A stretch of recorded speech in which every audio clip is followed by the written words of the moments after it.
वाजतोषित विश्वेशम धर्म मार्ग प्रवर्तकम वंदे श्री हरिहरानंदम करपात्रम जगद्गुरुम। आत्म साक्षात्कार और भक्ति।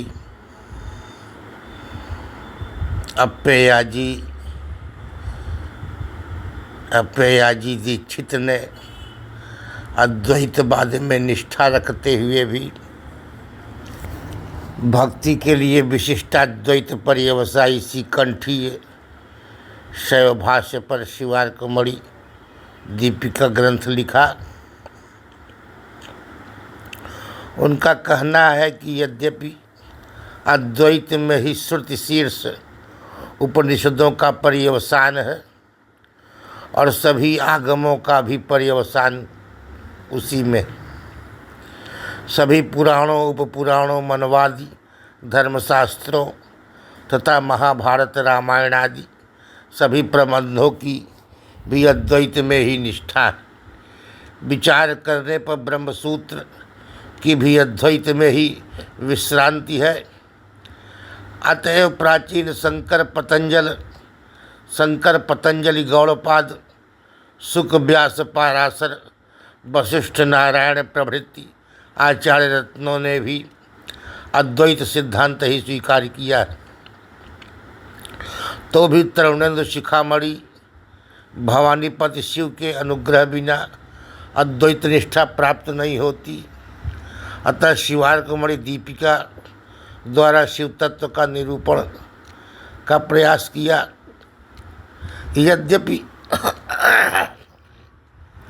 यद्यपि अद्वैत एवं श्रुति शिखर गिरा आगमानाश्च नांच निष्ठा साकम सर्वैः पुराणैः स्मृति निकर महाभारतादि प्रबंधैः तत्रैव ब्रह्मसूत्राण्यपि च विमृशतां भान्ति विश्रांतिमन्ति प्रयत्नै आचार्य रत्नैरपि परिगृहे शंकराद्यै तदेव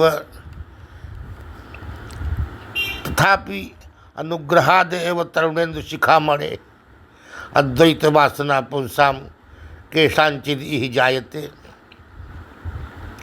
भगवान तरुणेंद्र शिखामणि की कृपा से ही अद्वैत में वासना होती है। अद्वैत निष्ठा योग्यता प्राप्ति के लिए प्रथम भक्ति की जाती है, परंतु अंत में भक्ति करना ज्ञानी का स्वभाव बन जाता है। यह बात त्रिपुरा रहस्य में कही गई। यस्सु भक्तैरतिशय प्रीत्या कैतव वर्जनात् स्वभावस्य सरसतो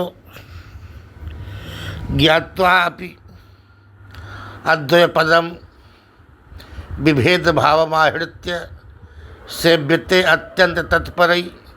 अर्थात सुभक्त लोग कैतव शून्य होकर अतिशय प्रीति से जिसका सेवन करते हैं, वह यद्यपि ज्ञानी भक्तों का स्वात्मा ही है, फिर भी उसे आहार्य भेद ज्ञान से ज्ञानी अतिशय प्रीति से भजते हैं।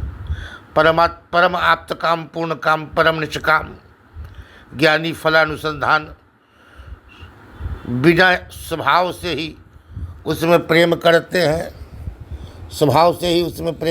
हैं।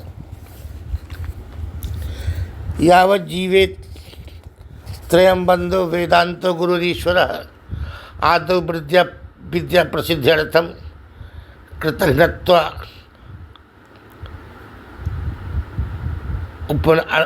उपनुक्तये। जब तक जीवन रहे वेदांत गुरु और ईश्वर की भक्ति वंदना करते रहना चाहिए। प्रथम ब्रह्म विद्या प्राप्ति के लिए वैसा करना आवश्यक है। पश्चात कृतघ्नता दूर करने की दृष्टि से उनकी वंदना आवश्यक है।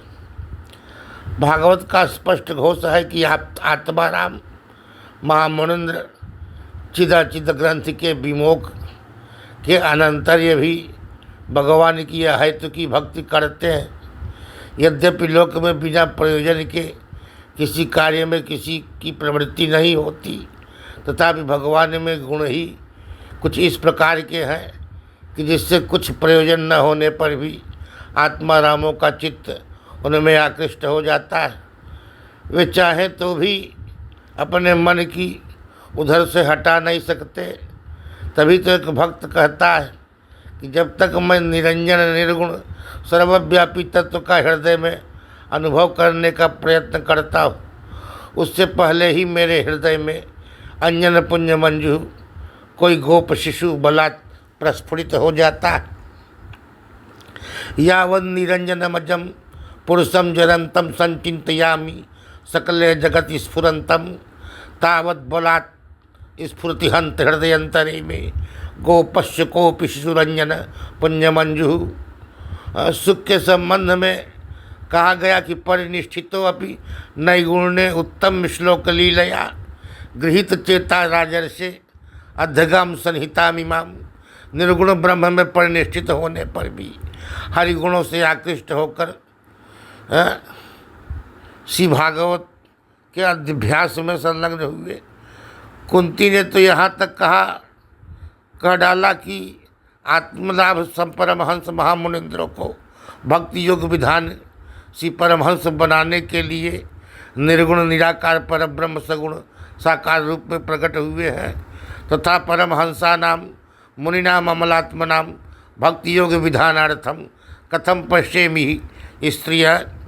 यद्यपि कुछ लोग तो कहते हैं कि निर्गुण निराकार अद्वैत ब्रह्म तत्व है ही नहीं, अगणित प्रतिष्ठित भक्तों के ऐसे उदाहरण हैं कि जो ब्रह्म को निर्गुण निराकार अद्वैत मानते हुए भी भगवान की भक्ति में लवलीन रहते हैं।